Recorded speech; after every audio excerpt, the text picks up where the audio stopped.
వనపర్తి జిల్లా సలికలాపూర్ గ్రామ సమీపంలో మామిడి తోటలో ఓ కుటుంబం ఆత్మహత్య చేసుకున్న ఘటన అందరినీ కంటతడి పెట్టించింది.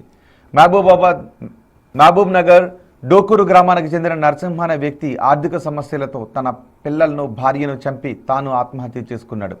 హోమ్ లోన్స్ వల్లే ఇబ్బందులు పడ్డాను అని తను ఆత్మహత్య చేసుకుంటున్నాను అని నరసింహ తీసుకున్న సెల్ఫీ వీడియోలో తెలుస్తోంది. వనపర్తి జిల్లా పోలీసులు నరసింహ సెల్ ఫోన్ ని స్వాధీనం చేసుకుని ఎఫ్ఎస్ఎల్ రిపోర్టుకు పంపించారు. ఆత్మహత్యకు గల పూర్తి కారణాలను లోతుగా దర్యాప్తు చేస్తున్నారు పోలీసులు. మరింత సమాచారం మా ప్రతినిధి శంకర్ అందిస్తారు.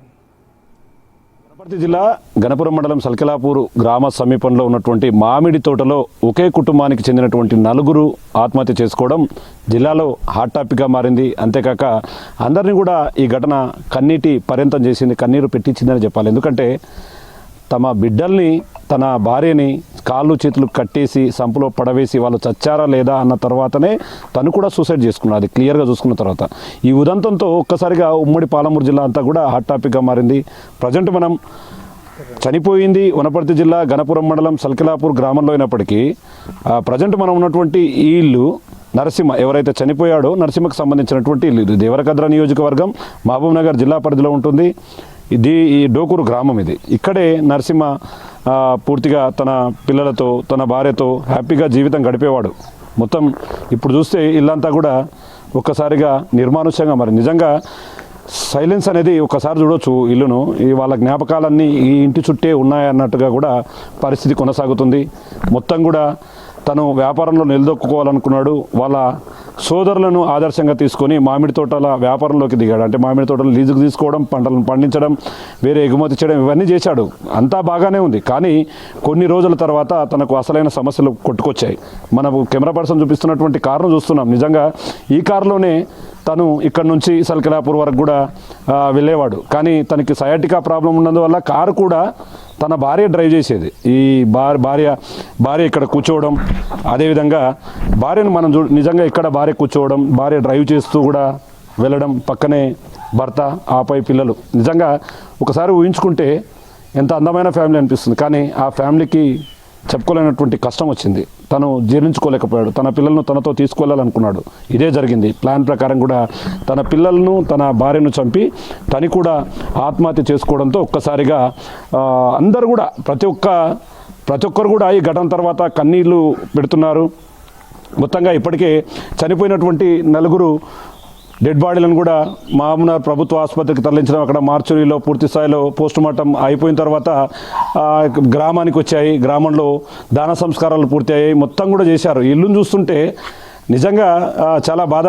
నిజంగా ఇక్కడ చూస్తుంటే ప్రతి ఒక్కరిని కూడా కంటతడి పెట్టిస్తుంది. ఎందుకంటే చిన్నపిల్లలు, ముక్కు పచ్చలారని చిన్నపిల్లలు, 17-15 సంవత్సరాలు, నాన్న తమను ఎందుకు ఇలా చేశావు, మీ చేతులతో పెంచినటువంటి నీవేనా మమ్మల్ని తాళతో కట్టివేసి చంపావా అని వాళ్ళ ఆత్మలు ఘోషిస్తున్నాయంటూ పలువురు కన్నీటి పర్యంతమవుతున్నారు. ఇక ముఖ్యంగా ఈ మరణానికి ప్రధానంగా తను వ్యాపారంలోకి వచ్చాక అంతకుముందు నుంచి కూడా పూర్తిగా తనకు కొంత అనారోగ్య సమస్యలు తలెత్తడం, పూర్తిగా సయాటికా ప్రాబ్లం కావచ్చు, దాంతోపాటు ఆరోగ్య సమస్యలతో పాటు ఏదైతే వ్యాపారానికి తీసుకున్నటువంటి అప్పు అమాంతం పెరిగిపోయింది. దాదాపు ₹1,00,00,000 పైగా చేరిపోవడంతో ఒక్కసారిగా అప్పులు తీర్చలేక హోమ్స్ లోన్స్ పై ఆధారపడ్డాడు. ఇక హోమ్ లోన్స్ వాళ్ళ పరిస్థితి చెప్పక్కర్లేదు. మొత్తం కూడా ఈ హోమ్ లోన్స్ అనేది పూర్తిగా మనిషిని కుంగదీస్తాయి. ఇదే జరిగింది ఇక్కడ నరసింహ విషయంలో కూడా. హోమ్ లోన్స్ ఎఫెక్ట్ ఎక్కువ కావడం, పూర్తిగా వాళ్ళు ఇంట్లోకి రావడం.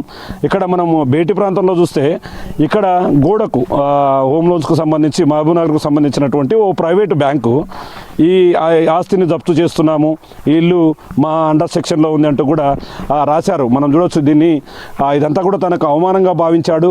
దాన్ని కూడా అతను వైట్ పెయింట్తో మొత్తం కూడా పూర్తిగా కంప్లీట్ చేసి కనిపించకుండా చేశాడు. కానీ నిజంగా ఇలా చేయొచ్చా హోమ్ లోన్స్ వాళ్ళు? వాస్తవంగా ఇచ్చేటప్పుడేమో వడ్డీ రేట్లు ఒకలా ఉంటాయి, తీసుకునేటప్పుడు మరోలా ఉంటాయి. ఇదంతా కూడా జరుగుతూ వస్తుంది. కాబట్టి నరసింహ ఇదంతా జీర్ణించుకోలేకపోయాడు. మొత్తంగా తన ఇంటికి రాయడంతో ఒకసారి అవమానంగా ఫీల్ అయ్యాడు. ఇక్కడ చూస్తే ఈ ఇంటికి తను పెయింట్ వేసిన సందర్భంలో చూస్తే కనుక నిజంగా నరసింహ ఎంత బాధను అనుభవించాడు. హోమ్ లోన్స్ చాలా డేంజర్ అని చెప్పి ఒకవైపు అధికారులు చెప్తున్నారు. కానీ నరసింహ దాన్ని ఖచ్చితంగా అవసరం ఉండి వాడుకున్నాడు, ఖచ్చితంగా కట్టలేకపోయాడు. ఆ సమయంలోనే ఇంట్లోకి రావడం, దీంట్లో ఉన్నటువంటి వస్తువులను తీసుకుపోవడం, ఇదంతా సెల్ఫీ వీడియోలో తను చనిపోయే ముందు చెప్పినటువంటి నిజాలు. చాలామంది తన ఇంట్లోకి జొరబడ్డారు, బంగారాభరణాలు ఎత్తుకపోయారు, డబ్బులు తీసుకెళ్లారు, తనకు చాలా డ్యామేజ్ చేశారని కూడా పూర్తిగా చెప్తున్నటువంటి పరిస్థితి కనపడుతుంది. ఇక దీంతో పాటుగా ఒక్కసారిగా ఈ ఘటన తర్వాత వనపర్తి జిల్లా పోలీసులు గిరిబాబు సైతం కూడా ప్రత్యేకమైనటువంటి దృష్టి సారించాడు. ఇప్పటికే అతని ఫోన్ ఆధారంగా ఎఫ్ఎస్ఎల్ రిపోర్ట్కు పంపించారు. ఫోన్ ఆధారంగా ఎఫ్ఎస్ఎల్ రిపోర్ట్ అనేది కూడా పంపించారు. ఎందుకంటే ఆ ఫోన్లో ఇంకేమైంది, ఎవరితో మాట్లాడాడు, ఎవరి దగ్గర ఎలా ఉన్నాడు అనే కోణంలో కూడా పూర్తి స్థాయిలో దర్యాప్తును ముమ్మరం చేశాడు. ఇక ముఖ్యంగా హోమ్ లోన్స్కు సంబంధించి ఎవరైనా తనను బాధ పెట్టి ఉంటే వారిపైన కఠినమైన చర్యలు తీసుకునేలాగా కూడా ప్లాన్ చేస్తున్నటువంటి సిచ్యువేషన్ అయితే కనపడుతుంది. ఇక ఆర్బీఐ గైడ్లైన్స్ను వీళ్ళు పాటించలేదా అనే అనుమానాలు కూడా తలెత్తున్నాయి. ఎందుకంటే ఆర్బీఐ గైడ్లైన్స్ అనేది చాలా క్లియర్గా చెప్తుంది, ఎవరైనా సరే ఒక అప్పు కట్టకపోతే 90 రోజుల తర్వాత అది ఎన్పిఏకి వెళ్ళిపోతుంది. ఆ తర్వాత టైం ఉంటుంది, 90 రోజులు 60 రోజుల ముందుగా వాళ్ళకి నోటీసులు ఇవ్వాలి, 21 రోజుల తర్వాత తిరిగి రాతపూర్వకంగా రాయాలి. వాళ్ళకు సమాధానం చెప్పిన తర్వాతనే వాళ్ళ ఇంటిపైన అజమాయిషి వస్తుంది. కానీ ఇది ఎక్కడ పాటించలేనట్లే కనపడుతుంది. మొత్తంగా అతను చెప్పినటువంటి వీడియోలో మాత్రం హోమ్ లోన్స్ వల్లే తను చనిపోతున్నాను, వాళ్ళు పెట్టిన టార్చర్ వల్లే చనిపోతున్నాను అనే క్రమంలో కూడా ఆయన పూర్తి స్థాయిలో మాట్లాడాడు. కాబట్టి పోలీసులు దర్యాప్తు చేస్తున్నారు. గద్వాల జిల్లాకు సంబంధించి చాలా చోట్ల కొన్ని బ్యాంక్స్ కూడా తనకు ఇబ్బందులు పెట్టాయని చెప్పాడు. ఆ క్రమంలో గద్వాల పోలీసులు కూడా దాని మీద ఆరా తీస్తున్నారు. ఇక ఓవరాల్గా తను చనిపోయాడు, తన దాన సంస్కారాలు కూడా అయిపోయాయి. మొత్తం కూడా గ్రామంలో ఎటు చూసినా కూడా వాళ్ళ ఫ్లెక్సీలే వెలిచాయి. ఫ్లెక్సీలో నలుగురు కూడా చిన్నపిల్లలు చూసి ప్రతి ఒక్కరు కూడా కన్నీరు పెడుతున్నారు. ఈ సంఘటనకు సంబంధించి అయితే హోమ్ లోన్స్ ప్రధాన కారణం అప్పుల బాధే కారణంగా తెలుస్తుంది. ఇప్పటికైతే ఆ కుటుంబానికి వెనక ముందు ఎవ్వరూ లేరు. మొత్తంగా కొలాప్స్ అయిపోయింది. ఒక కుటుంబం అనేది కనిపించకుండా పోయినటువంటి సిచ్యువేషన్ కనపడుతుంది. ఇది ఓవరాల్గా ఉమ్మడి పాలమూరు జిల్లా వనపర్తి జిల్లాలో జరిగినటువంటి ఆత్మహత్య ఘటనకు సంబంధించినటువంటి అప్డేట్. కెమెరా పర్సన్ నగేష్తో శంకర్, బిగ్ టీవీ, డోకూరు నుండి.